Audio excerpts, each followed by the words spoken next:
decided to do a quick tutorial about shoulder flips. And to do this, first I have to talk about the term shoulder flip, because this is a confusing term in the wrapping world. There's actually two different things called shoulder flips that are totally different concepts and totally unrelated, but for some reason the term shoulder flip gets used for both of these.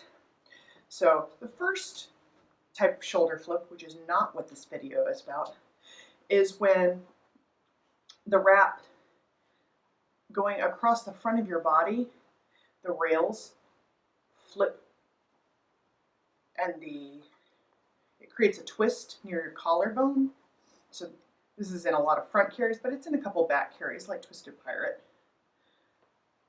And so you end up with a flip in the wrap near your shoulder, and it's called a shoulder flip, and it lets the fabric cap the shoulder for more support, and it helps keep both rails tight. That's not what we're doing today.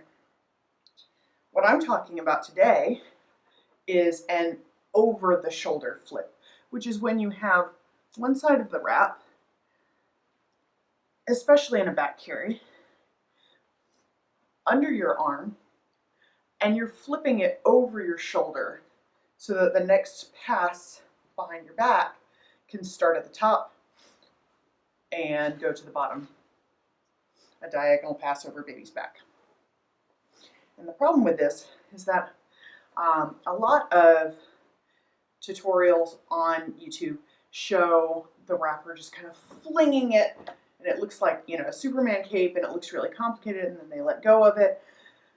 And so the first thing I want to say is when you're doing a shoulder flip, this is not some wild movement, and you should never let go of the wrap. This should be a slow, controlled movement. So what we're going to do is start by, you want to make sure that this is well tightened under your arm. So I'm going to strand by strand tighten under my arm, because this is pretty much the last chance I get to tighten what will become a ruck strap. And once it's well tightened, I'm going to slowly slide my hand forward so I have enough room to go over my shoulder. So what I'm going to do is I'm going to take what is the outside of the wrap coming under my arm and face it down. I'm going to rotate it so it's face down. You'll see right now the top rail that it's coming from under my arm is on the outside, faced away from my body, and the bottom rail coming from under my arm is faced toward my body. So this is going to go very neatly up, holding tension, because as soon as I lose tension on this pass, baby's going to drop down my back. So I'm holding tension and slowly making a backpack strap over my arm. This is a very slow motion. And now it's dangling down my back. I'm standing up straight so that it hangs straight down. Make sure it's not tangled.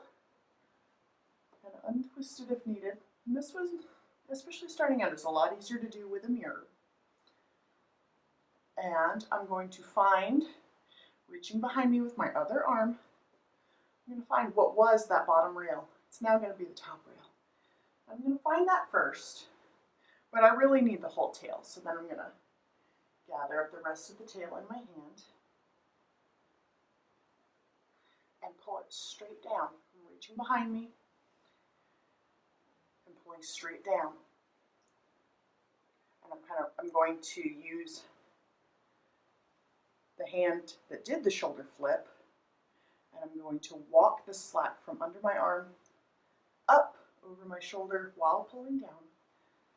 I'm going to keep doing this until that ruck strap is nice and snug. So now the hand behind my back pulling straight down is the one that is keeping tension. Now I'm going to take this hand that did the shoulder flip and reach behind me and take control of that so that the opposite hand can now take just the top rail. And this is what was the bottom rail. So now I'm holding the new top rail in the arm, in my far arm where it's going to go under my arm.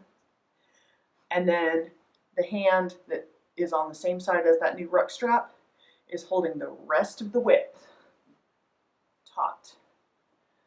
And now I'm going to go pull this top rail up and out to the side behind me, reaching behind me, to spread that next pass. And once it's tight, I can secure that and then reach back and grab the rest of it. And depending on what carry you're doing, this might end up being a sling pass and stay over baby's legs, or it might be a cross pass and go under this second leg. That's just going to vary by carry. But you can see that during that whole process, you never let go of the wrap. It never was loose. You never lost tension. It always needs to be tight, because as soon as you let slack creep down into this ruck strap, you'll never get it back out. And that's the basics of doing a shoulder flip. Just remember, it's a slow, controlled motion. Take time to pause and let the wrap untangle behind your back. Let it dangle straight down. And always keep a hold on it the entire time so that you don't introduce slack.